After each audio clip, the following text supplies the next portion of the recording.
News first ಆಯೋಜಿಸ್ತಾ ಇರುವ ಕರ್ನಾಟಕದ ಅತಿ ದೊಡ್ಡ ಇವಿ ಎಕ್ಸ್ಪೋ. ಸರ್ ನಾನೊಂದು ಡೆಲ್ಲಿದೊಂದು ಕಂಪ್ಯಾರಿಸನ್ ಕೊಡ್ತೀನಿ sir comparison of Delhi and Bangalore metro revenue sources sir. ಸುಮ್ಮನೆ ಹಿಂಗೆ ಹೇಳ್ತೀನಿ, ಕೇಳಿಸ್ಕೊಳ್ಳಿ. ಪರ್ಸೆಂಟೇಜ್ ವೈಸ್ ಹೇಳ್ತೀನಿ.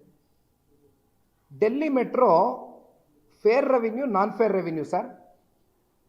ಫೇರ್ ರೆವಿನ್ಯೂ ಬಂದು 19%, ನಾನ್ ಫೇರ್ ರೆವಿನ್ಯೂ ಬಂದು 80%. ಯಾವಾಗ?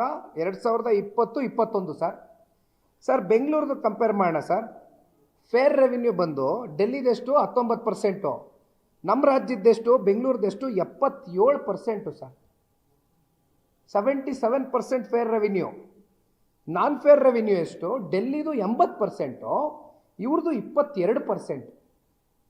2020-21 ಆ ವರ್ಷದ fair and non fare revenue ಬಗ್ಗೆ ನಾನು ಕಂಪ್ಯಾರಿಸನ್ ಮಾಡಿ ಹೇಳ್ತಾ ಇದ್ದೀನಿ, ಡೆಲ್ಲಿ ಆ್ಯಂಡ್ ಬ್ಯಾಂಗ್ಳೂರ್. ಮತ್ತು 2021 ಮತ್ತು 22 sir, Delhi metro fare revenue ಬಂದು 34%, ನಾನ್ ಫೇರ್ ರೆವಿನ್ಯೂ ಬಂದು 65%. ಸೊ ಇದನ್ನು ಬೆಂಗಳೂರು ಕಂಪೇರ್ ಮಾಡೋದಾದರೆ ಫೇರ್ ರೆವಿನ್ಯೂ 34%, ಇಲ್ಲಿ ನಮ್ಮ ಫೇರ್ ರೆವಿನ್ಯೂ ಬಂದು ಲಾಸ್ಟ್ ಇಯರ್ನಲ್ಲಿ 77 ಇತ್ತು ಸರ್. ಈ ವರ್ಷ ಅದನ್ನು 85% ಏರಿಕೆ ಮಾಡ್ಕೊಂಡಿದ್ದಾರೆ ಸರ್. ನಾನ್ ಫೇರು ಬಂದು 14% ಸರ್. ಅಂದರೆ ಇವರೇನು ನಾನ್ ಫೇರ್ ರೆವಿನ್ಯೂನಲ್ಲಿ ಹೆಚ್ಚಾಗಿ ಜನರೇಟ್ ಮಾಡಬೇಕಾಗಿತ್ತು ರೆವಿನ್ಯೂನ, ಅದನ್ನು ಬಿಟ್ಬಿಟ್ಟಿದ್ದಾರೆ. ರೆಂಟಲ್ ಔಟ್ಲೆಟ್ಗಳಲ್ಲೋ, ಪಾರ್ಕಿಂಗಲ್ಲೋ, ಅಡ್ವರ್ಟೈಸ್ಮೆಂಟ್ಸಲ್ಲೋ ಜನರೇಟ್ ಮಾಡಬೇಕಾಗಿರ್ತಕ್ಕಂಥ ರೆವಿನ್ಯೂ ಅದನ್ನು ಬಿಸಾಕಿದ್ದಾರೆ. ಆ ಪರ್ಸೆಂಟೇಜ್ ಕಮ್ಮಿ ಆಗಿದೆ.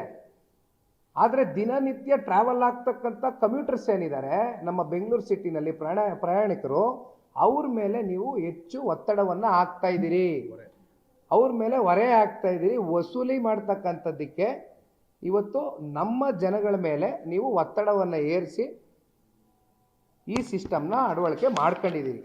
ಏನು ಡೆಲ್ಲಿ ಏನು ಯಾವುದೋ ಬೇರೆ ದೇಶದಲ್ಲಿದೆಯಾ ಸರ್? ಮತ್ತೆ ನೋಡಿ ಸರ್, ಇಲ್ಲಿ ಇನ್ನೂ ಒಂದು 3 ವರ್ಷದ ಓದ್ಬಿಡ್ತೀನಿ. 2022-23 ಅಗೇನ್ ಡೆಲ್ಲಿ ಬಂದು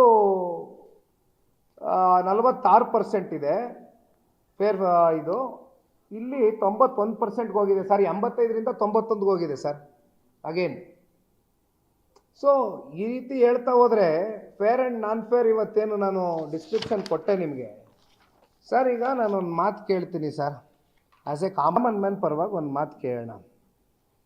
ಈಗ ಗ್ಯಾರಂಟಿ ಯೋಜನೆ ಬಗ್ಗೆ ಚರ್ಚೆ ಮಾಡ್ತಾರೆ ಕಾಂಗ್ರೆಸ್ನವರು. ಈ ಗ್ಯಾರಂಟಿ ಯೋಜನೆಯಲ್ಲಿ ಅದೇನೋ 2,000 ರೂಪಾಯಿ ಕೊಡ್ತೀವಿ, ಯುವನಿಧಿ ಸ್ಕೀಮು, ಇನ್ನೂ ಅದೇನೋ ಫ್ರೀ ಕರೆಂಟು, ನಾನಾ ರೀತಿ ಏನೇನೋ ಫ್ರೀ ಬೀಸು ಆಫರ್ಸ್ಗಳು ಕೊಟ್ಕೊಂಡಿದ್ದಾರೆ ಈ ಸರ್ಕಾರದಲ್ಲಿ. ನಮ್ಮದೇನು ಅದಕ್ಕೆ ತಕರಾರಿಲ್ಲ ಸರ್. ಈಗ ಈ ಮನುಷ್ಯ ಯಾರು ಓಡಾಡ್ತಾನಲ್ಲ, ಪ್ರತಿನಿತ್ಯ ಟ್ರಾವೆಲ್ ಮಾಡ್ತಾನಲ್ಲ, ಈಗ ಸಂಪೂರ್ಣವಾಗಿ ಎಲ್ಲ ಲೈನ್ಸು ಕೂಡ ಇನ್ನೂ ಕಂಪ್ಲೀಟ್ ಆಗಿಲ್ಲ. ಮ್ಯಾಕ್ಸಿಮಮ್ ನಮಗೆ ಲೈನ್ಸ್ ಕಂಪ್ಲೀಟ್ ಆಗಿರ್ತಕ್ಕಂಥದ್ದೇ ನಾವು ಮುಂದಿಟ್ಟು ಮಾತಾಡೋದಾದರೆ, ಎಲ್ಲ ಕಡೆ ನಾನು ಇನಿಷಿಯಲಿ ಮಾತಾಡ್ಬೇಕಾದ್ರೆ ಹೇಳಿದೆ 60 ರೂಪಾಯಿ ಮ್ಯಾಕ್ಸಿಮಮ್ ಫಿಕ್ಸ್ ಮಾಡಿದ್ದಾರೆ. ಒಂದು ಸ್ಪಾಟು ಮ್ಯಾಕ್ಸಿಮಮ್ ಬೆಸ್ಟ್ ಎಲ್ಲಿಗೆ ಹೋಗಿ ರೀಚ್ ಆಗ್ಬೋದು ಅಲ್ಲಿಗೆ 60 ರೂಪಾಯಿ ಫಿಕ್ಸ್ ಮಾಡಿದ್ದಾರೆ.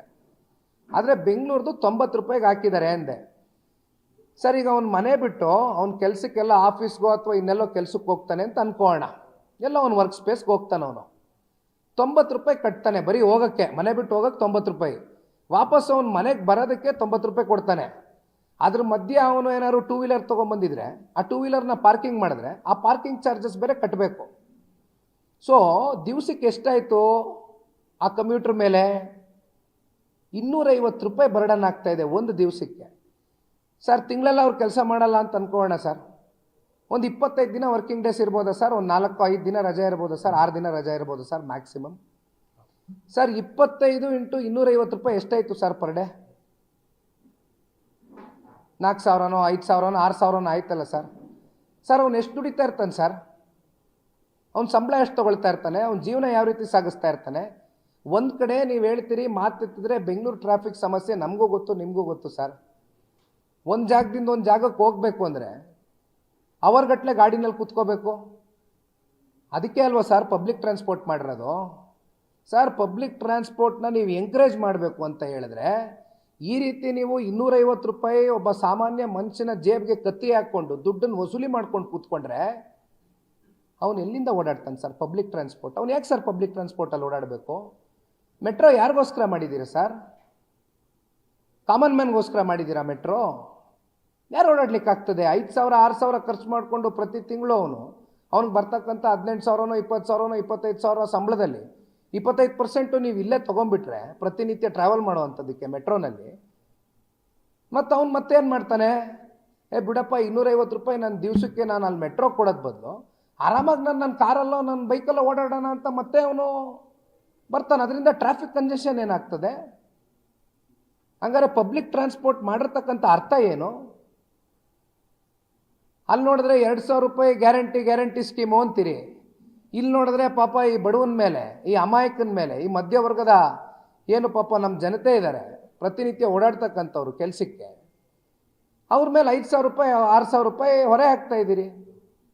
ಅಂದರೆ ಇದು ಸಿಸ್ಟಮ್ ಹೇಗಿದೆ ಅಂದರೆ ನಿಮ್ಮ ದುಡ್ಡನ್ನು ತಗೊಂಡು ವಾಪಸ್ಸು ನಿಮಗೆ ಕೊಡೋವಂಥ ಸಿಸ್ಟಮು.